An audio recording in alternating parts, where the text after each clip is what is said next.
Entonces ahora vamos a ver cómo es que se puede postular esa universalidad subjetiva. En principio, y así como una frase en la punta de la lengua tiene que estar siempre: bello es lo que place universalmente y sin conceptos. Vean, es una oración, pero lo bueno es que es como un título. Si ustedes dicen bello es lo que place sin conceptos, es lo que place universalmente y sin conceptos, tienen un rato para hablar. A veces hay afirmaciones en Kant que permiten, porque explicar por qué place sin conceptos lo lleva a explicar la diferencia entre lo bello y lo bueno, por ejemplo. Hay un rato para hablar ahí. Te lleva a hablar del desinterés también. Y decir que place universalmente te lleva a hablar del segundo momento. La diferencia entre la unanimidad, la diferencia entre reglas generales o unanimidad y universalidad, la diferencia entre la universalidad subjetiva, que es estética, y la universalidad objetiva basada en conceptos. Quiere decir, fíjense que en Kant hay tanta riqueza que en una sola oración pueden desarrollar casi una monografía, digamos. Entonces, bello es lo que sin concepto place universalmente. Aquí estamos parados. Segundo momento, vamos a cerrar ese segundo momento.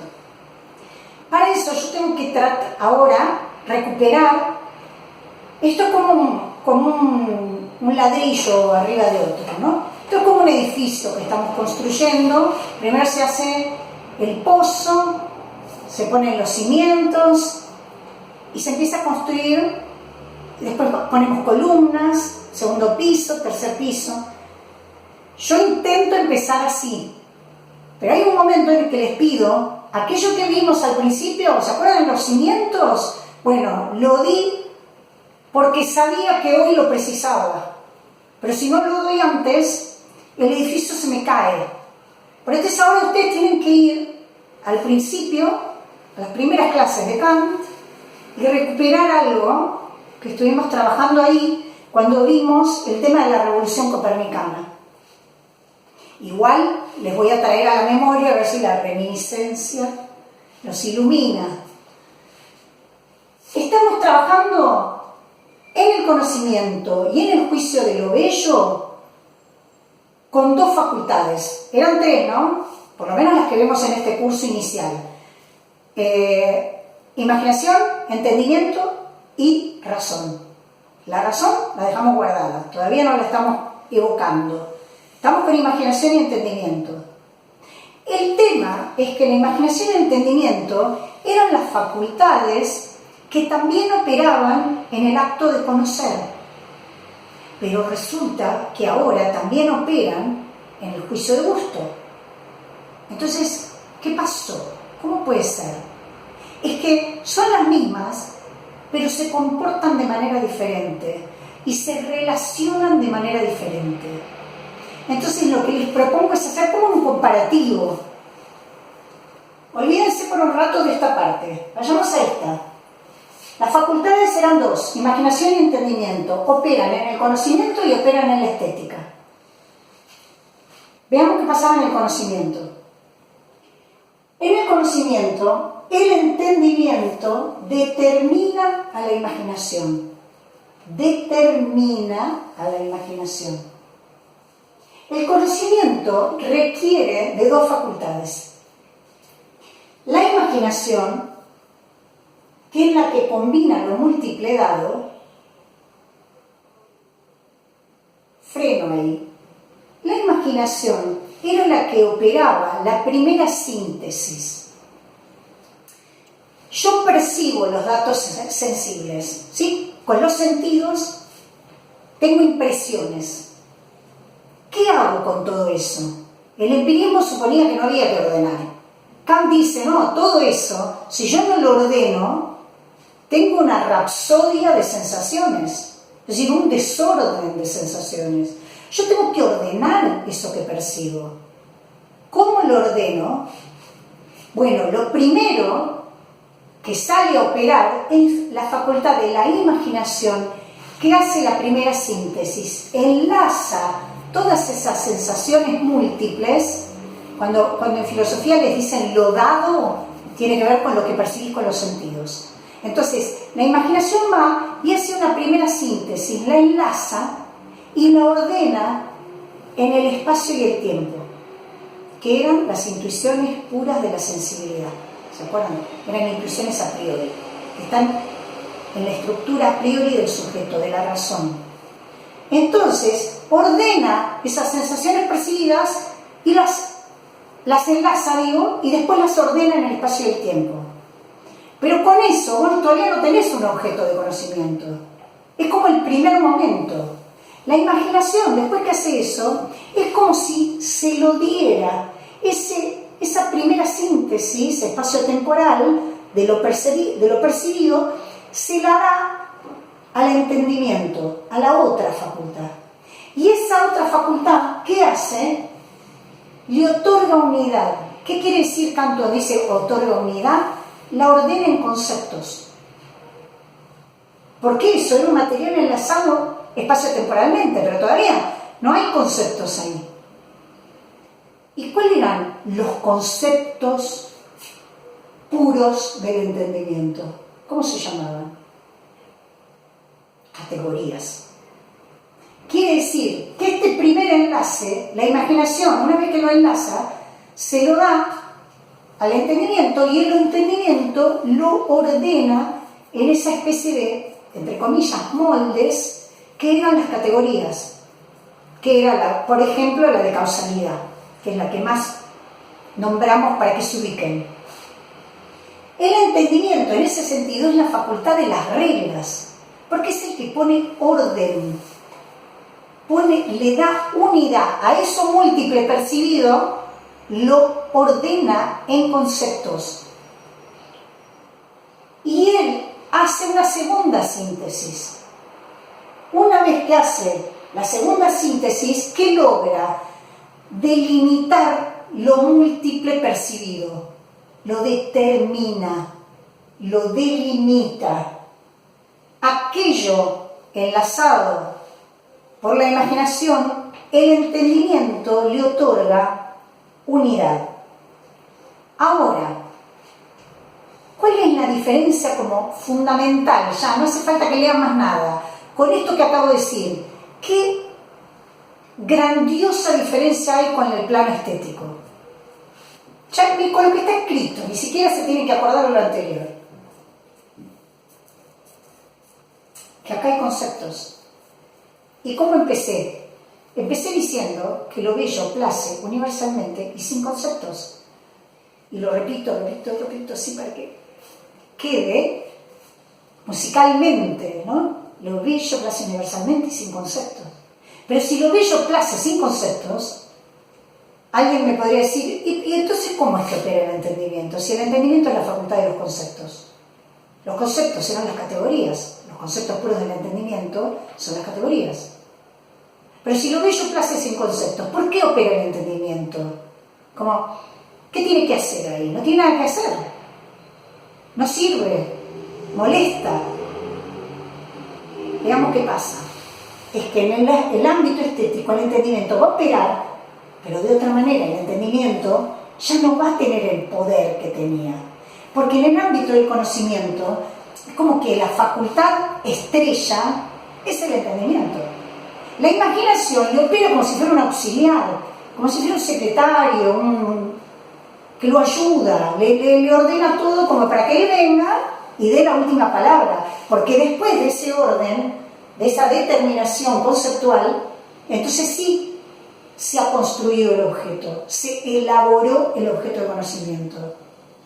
Es decir, que acá tiene un rol fundamental. Pero si lo bello place sin conceptos, en el ámbito estético, al entendimiento le hemos quitado lo que le daba poder. ¿Poder sobre quién? Sobre la imaginación.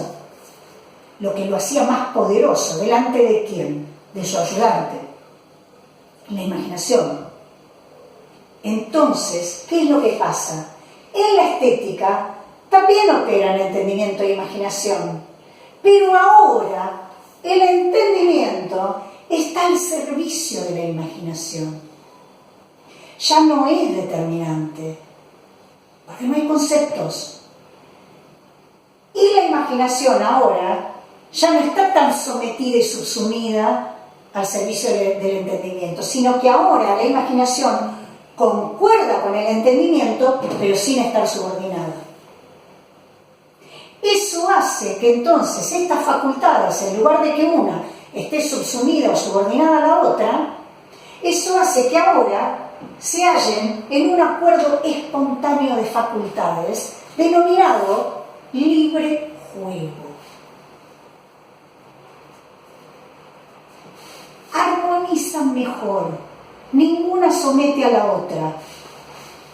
El entendimiento está al servicio de la imaginación, y ahora la imaginación concuerda con él, pero no se subordina, porque ya no tiene lo que le daba tanto poder, ya no tiene conceptos. Entonces estas facultades, frente a lo bello en el ámbito de la estética, mantienen una espontánea armonía, una relación armónica denominada libre juego. ¿Por qué se llama libre juego?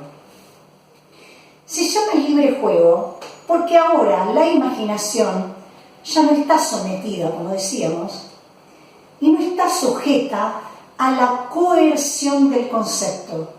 Como en el ámbito del conocer no hay mucho lugar para su imaginación, para que su imaginación marche libre. ¿Por qué? Porque está obligada a la determinación conceptual. En cambio ahora que no hay conceptos, la imaginación ya no está sujeta a la coerción del sujeto y puede crear a partir del material dado formas de modo más libre, formas nuevas. Por eso es libre, porque no hay concepto. La imaginación está como más cómoda. ¿Y por qué juego? ¿Por qué se llama libre juego? ¿Por qué juego? Porque el juego, habrán visto que todos los juegos tienen reglas. Cualquier juego de mesa tiene reglas. Hay cosas que valen, hay cosas que no valen. Hay cosas que tienen cierta pena, ¿no? Hay cierto castigo. Te quedás en el casillero 3 vueltas. No podés moverte. Caíste en prisión. No podés moverte. Hasta que no sacás la tarjeta SIGA, no podés bajar puntaje, kilometraje, lo que sea. Los juegos, los deportes, todos tienen penas, cosas permitidas, cosas que no se permite tocar la mano no se permite tocar la pelota con la mano, miles de reglas. Es que el juego está organizado según reglas. Y entonces es juego esta armonía, vamos a llamarla, de facultades, porque tiene que ser regular. Es decir, este acuerdo espontáneo de las facultades tiene que ser conforme a regla. Se siente que la multiplicidad no es mera multiplicidad. ¿Por qué dice esto? Porque para Kant, para que haya belleza, es preciso que la imaginación no marche desbocada, dice, sino que debe marchar dentro de ciertos límites.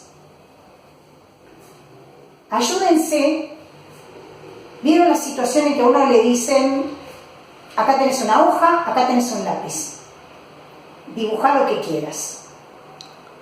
Supongamos que alguno de ustedes escribe poesía o literatura o ficción. Te dan un lápiz, una hoja y te dicen, escribí lo que quieras. Ayúdense pensando eso. Es tanto lo que podrías dibujar que no sabés qué dibujar. Es tantos temas, podrías escribir sobre tantas cosas que no te decidís por ninguno. En cambio, si te dan lo que se suele denominar consigna, la imaginación marcha más fluidamente. Si a vos te dicen dibujar algo, pero que no haya líneas rectas y no haya círculos, Lo mismo con cualquier limitación de la imaginación, que la vamos a llamar consigna en línea general, la imaginación marcha más fluidamente. Ayúdense pensando eso, no es eso lo que dice Kant. Esos son permisos didácticos que me permito yo para que ustedes entiendan en qué sentido lo dice conforme a regla. Él dice, para que haya belleza, es preciso que la imaginación, en esa libertad que ahora tiene, porque no tiene conceptos que la coercionen, teme que marche desbocada. No debe marchar desbocada, porque no hay belleza en el caos. Kant cree que no hay belleza en el caos, sino que se percibe belleza en aquellos productos, podríamos decir, donde se revela cierta orden y armonía de las partes. Por lo tanto, la idea es de que sea libre, pero juego.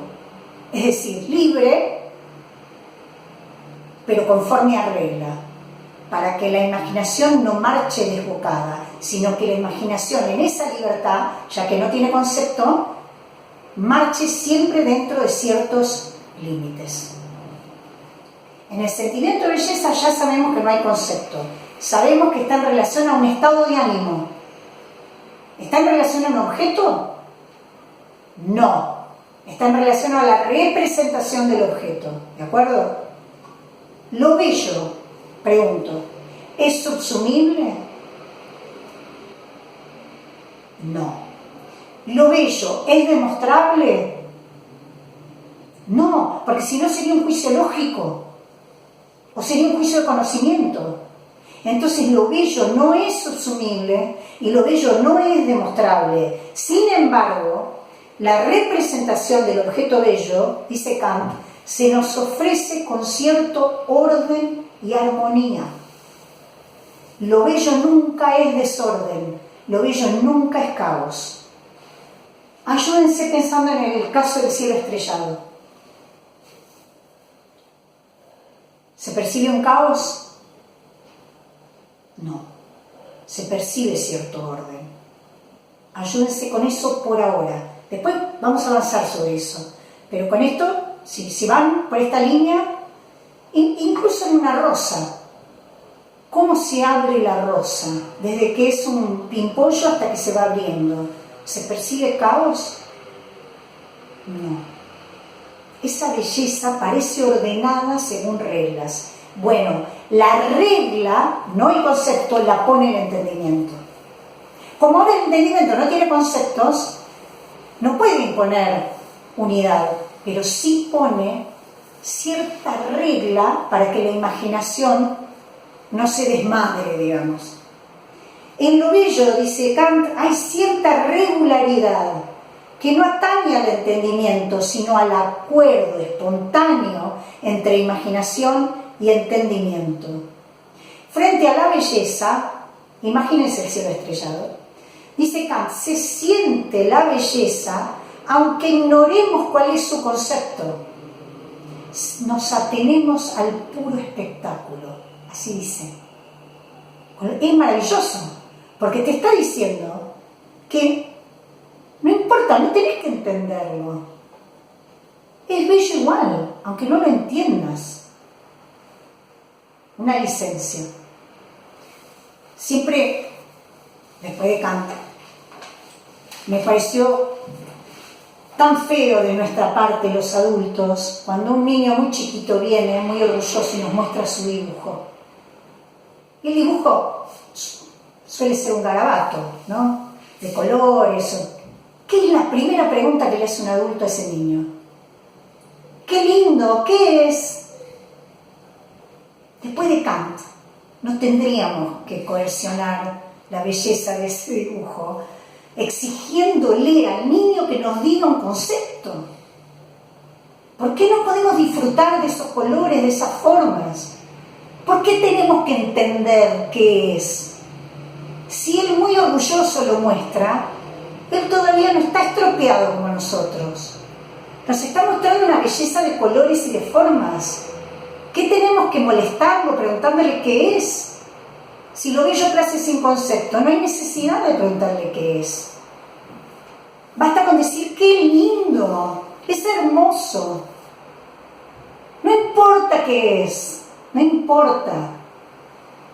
Ahora, después de esto, muy difícil, que van a andar corrigiendo a todos los adultos que preguntan qué es al dibujo del niño. Vamos cerrando. Por lo tanto, dice Kant, estoy cerrando el segundo momento, el placer estético es la conciencia de esa armonía espontánea. El placer estético es la conciencia de esa armonía espontánea que el espíritu siente entre imaginación y entendimiento. ¿Qué es lo que a mí me da sentimiento de placer entonces? La armonía espontánea entre imaginación y entendimiento. Cuando esas dos facultades operan en libre juego, otra manera de decirlo es libre conformidad, es otra manera de decirlo. Cuando esas dos facultades operan en libre juego o en libre conformidad, yo siento placer. Eso es lo que me permite a mí exigirle a cada uno el placer que le funda el juicio de gusto. Por eso lo que para mí es bello, yo le exijo a los demás que para ellos también lo sea. Porque todos operamos con las mismas facultades. Ese es el fundamento de la universalidad subjetiva. Que todos tenemos las mismas facultades, según Kant. Y que todas esas facultades operan de la misma manera en todos nosotros. Porque el sujeto del que habla Kant es universal y es ahistórico, acultural, asocial. Es siglo XVIII. Hay universalidad. Entonces, todos operamos de la misma manera cuando conocemos. Por eso cuando nos referimos a los objetos que nos rodean, estamos todos de acuerdo. Todos elaboramos el mismo objeto. Si el conocimiento es elaboración y transformación, todos hicimos la misma transformación y elaboración para llegar a ese objeto de conocimiento, pero entonces también nos va a pasar lo mismo en el ámbito de la estética. Entonces lo que es bello para mí es bello para todos. Porque yo dije que es bella la rosa, porque empezaron, frente a la representación de la rosa, empezaron a operar en libre juego, imaginación y entendimiento. Y eso me provocó placer. Y como me provocó placer, yo digo, la rosa es bella. Y lo digo como si la belleza fuera una propiedad de la rosa, y no lo es. Es una propiedad de la representación de la rosa. Les estoy uniendo todo lo que venimos diciendo. Pero entonces eso me hace a mí exigirle a cada cual el mismo juicio. Dije, el placer estético es la conciencia de esta armonía espontánea, también denominada libre conformidad,